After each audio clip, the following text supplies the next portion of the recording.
The FCT Health Volunteer Workers have continued to air their cry over the non-inclusion in the list of appointments. These people have brought themselves together to express grievances and their heart cry to the government so as to be co-opted into the civil service and be given permanent appointments. Some of the volunteer staff who have served for several years express how challenging and tasking it is for them and their families, while calling on the government to look into their ordeal. ATASA TV crew visited various health facilities in the FCT to monitor the performance of the volunteer staff and to get the message from them. At the USHAFA Health Facility in Buhari Area Council, Mr. Sunday MUSA has this to say. I'm a voluntary staff. I've been serving for the past 7 years now, yet I've not been employed. So I want government to look into our case and address it, because it has not been easy. It has not been easy with us. We've been working. We work like elephants, but we are being rewarded like an ant. So it's not easy with us. We are calling on the attention of the chairman of the various area council to come to our aid, and also the FCT board, primary health care board, so that they can at least come and help us and employ us so that we can be absorbed into the system. The in charge, USHAFA Health Facility, ADAMA SHEKWOLO, and the senior scientific officer, MONOH SALIHU, also spoke on the impact of the volunteer staff to the facility and also called on the government to listen to their cry. Actually, most of our staff say the volunteers carry about 60%. Then 40% are permanent staffs. They've been working tirelessly. We have been commending them, but up till now, nothing has been done. It is our hope that they should be considered when it is time for them to be for employment, most especially in the FCT.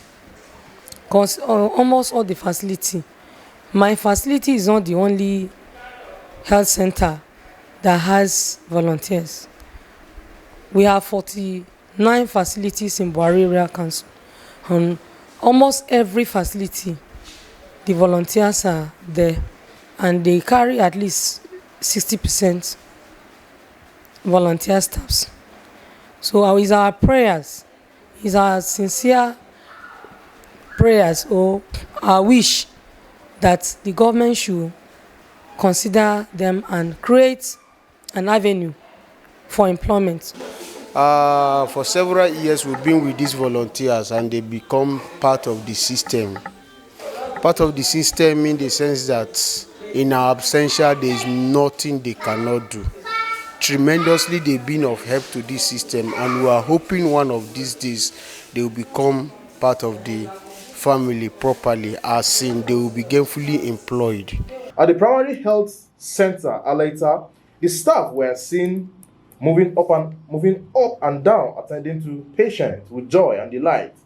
Some of the volunteer staff interviewed at the facility have this to say.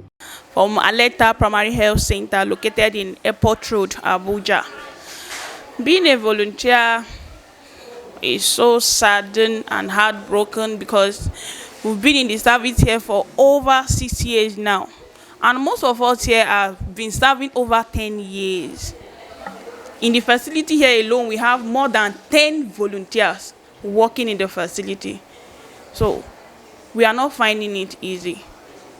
Married people, voluntary work for over 10 years, how is the family feeding? It's not really fine, it's not really encouraging. We are suffering. So we are seeking for the help of the government.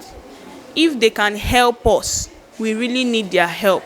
The volunteers, for the little I've worked with, they are very good.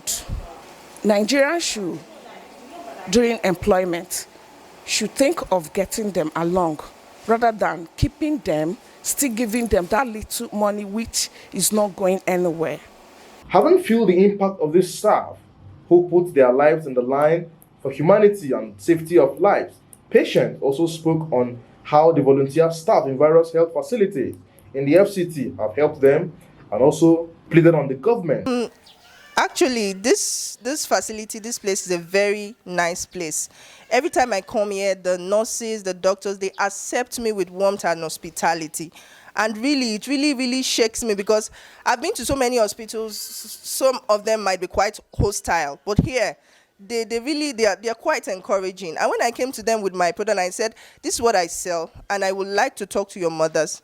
They accepted me. I'm like, wow, in as much as natural, we like what you're doing. Please talk to our mothers to buy more.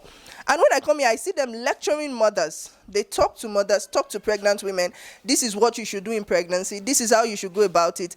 I never even knew they were volunteers. I thought they were being paid salaries, because they really take their job so strongly, and the passion in them is so strong. It was a surprise to me when I heard they were volunteers. I mean, in Nigeria, we still have people that volunteer to do great deeds like this.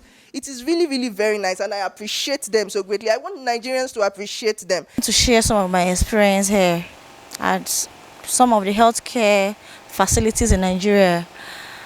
We have these workers that are volunteer workers, and they are really the ones working so hard.